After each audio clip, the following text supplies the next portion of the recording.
Here's what you missed on Phathead and Cande in the morning. Weekdays 6 to 10 a.m. on My Country 96.1.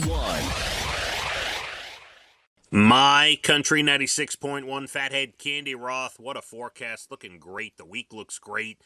70 and sunny today, about 65 and sunny tomorrow. And it just continues. Goes on after a 50-50 weekend. That Saturday, boy, that was a washout, huh? A washout for sure. I couldn't believe it. Just when you thought it was going to stop, it started raining again. Yep.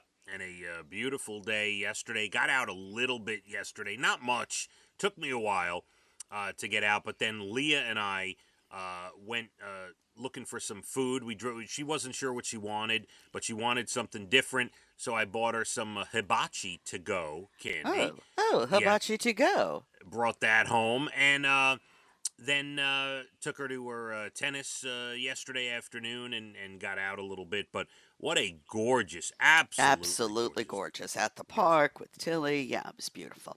I watched a little golf, obviously. Me too. PGA Championship, finished that up.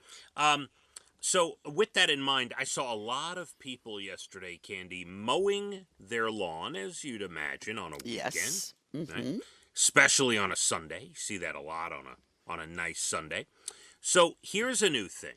Would you trust an AI, artificial intelligence, lawnmower to mow your lawn, Cande? Perhaps.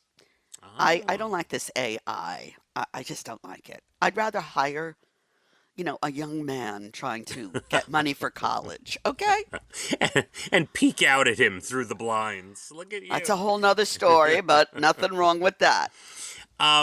There is a new invention that kind of looks like the, what's the thing, the vacuum, the Roomba? Is that a Roomba? Yeah, Roomba. Yeah, it is. Okay. So I watched the video. It looks like a Roomba. It's more of a square, but it's small. It's called the Lawnmeister, and it allegedly can navigate obstacles like pets and toys and things like that. It says it can even navigate poop in the grass, but truthfully, I want the lawnmower to go right over the poop. Chop it right up, Cande. Okay. Get rid of it. Now, I watched it. It goes up and down the yard, up and down, and it was cutting the grass pretty well. Looks pretty good. It's a Kickstarter, a recent Kickstarter invention, and people who invested in it or put money into it are about to get theirs delivered to them in the next month or two. And I guess August is when most of them are going to start to get them. And the price started at about $1,000 for the AI lawnmower. I don't like this whole AI thing. I agree with you. It's the ruination of mankind. I don't like it. I agree with you, especially when it comes to the lawn. You want to see the guy with the ride-on mower up and down your grass, going around your gates, going around the fences and bushes and everything. And right, it makes you feel better to see a human being out there. Yes. Yeah, I believe so as well. But I tell you, it looks like it did the trick. It looks like it actually worked. Imagine a Roomba on your grass mowing the lawn. And maybe I could see it. Maybe the future of lawn mowing is here. Who knows? Maybe it is. I don't know. All right, on to the most expensive cheeseburger. It doesn't, look, $700 for a cheeseburger is expensive, but I guess you could make it more expensive if you want. A restaurant in Philadelphia called the Drury Beer Garden just unveiled the $700 cheeseburger. It's got Japanese Wagyu beef, topped with Italian black truffles, caviar, lobster meat, aged Irish cheddar cheese, and the bun is completely covered in an edible gold leaf. What do you say? I don't know why they keep putting gold leaf. Like, what's the point of that? I don't even know. think it tastes like anything. I say I want my lobster alone. Okay. You understand? Mm-hmm. Caviar alone. Mm-hmm. Love it. Don't want it on top of my burger. Cheese sounds great. Don't need it on the burger like that. I say for $700, I want everything separated. Can they do that? Yeah, I suppose so. Now, it probably defeats the purpose. If somebody bought me this cheeseburger, I would definitely eat it. It sounds I amazing. would too, but Yeah. I just like lobster. Don't you just like lobster? Lobster Yes. plain Yeah, but I would try it. It's like a giant. caviar. It's like a surf and turf on a bun, I mean, basically. you Is have what. good caviar. You put it on a Hmm. burger. I mean, really ruining it. Yeah, I suppose so. Well, all right. So you're not one No, for it, but I vote no. if somebody bought me the $700 burger, I would definitely partake. Um, oh, I have to update you on. I know we're bouncing around here. I have to update you. My sister Amy finishing up her cruise, Candy. So Yes. they docked. They got back from Alaska and docked back in Seattle yesterday morning. So figure Seattle time about 7 a.m. All right. Yes. They then they don't have a flight till later that night. So they get off the ship. Their luggage is taken directly to the airport by the cruise line. Very If nice. I read these texts correctly, okay?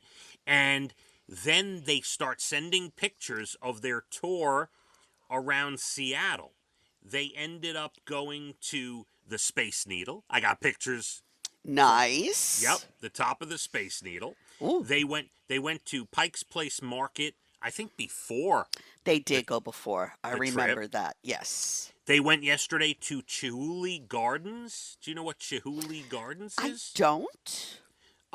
You know what that you know what it oh my god. All right. You know the how do I explain it? Like all right, I got to look it up. I have to look it up. It's the only way I can explain it to you. But Chihuly Garden. Okay. It's Chihuly Garden and Glass. It's what's the description? I got to give you it's right next to the Space Needle. It's like fine artistry. It's like fine glassworks and Oh, I artistry. love that. Basically, here, have you ever? All right. Maybe you've never been to Mohegan. Have you ever seen the big glass structure they always show at Mohegan in the middle of Mohegan Sun? It's a And oh, what's the name of that hotel in Atlantic City? They do it too. Beautiful glass art. yeah, Borgata. basically that. Borgata. Yeah. Okay, so basically that Chihuly, I think that's how you pronounce it, Chihuly Gardens. They've been all over Seattle in the last 24 hours, and I'm gonna blow your mind right now. It's right this second in Seattle. It's about I don't know 4:50, 4:55, whatever in the morning here, right on the West Coast. They got off their ship at 7 a.m. Sunday morning. They just got on an airplane in Seattle 3 hours ago. I Candy. hope they're sleeping. Oh my God, their flight was delayed a few hours, Oh, and they literally just got on allegedly, if it took off on time, around 1:30 in the morning Seattle time. oh, wow. Well, I have Yeah. to say they made the most of every minute. Oh my God, they packed everything into their day back before they flew home, and so it's gonna take me a few days to get the full scoop from my sister. Of course, she's sleeping. Yeah, she's gonna need a few days to recuperate and some things, get some doctor appointments in, and different things going on with her. But yeah, she'll get us the recap. But she is flying home literally as we speak, and by all accounts had a great time, Candy. So I'm excited to get the review to see Me if too. The maybe we pictures could and the things we saw were beautiful. yes, and maybe you'll book one after hearing it. I'll shoot you over some more pictures. Candy, your next Bald and the Beautiful Entertainment, less than 20 minutes away. Next hour, also your national days, your good news stories, and plenty more. Lots of music on the way as well. On a beautiful day, we might get up to 70. All sunshine. Let's hit the roads. My Country 96.1. Fathead and Candy in the morning, weekdays 6 to 10 a.m. on My Country 96.1.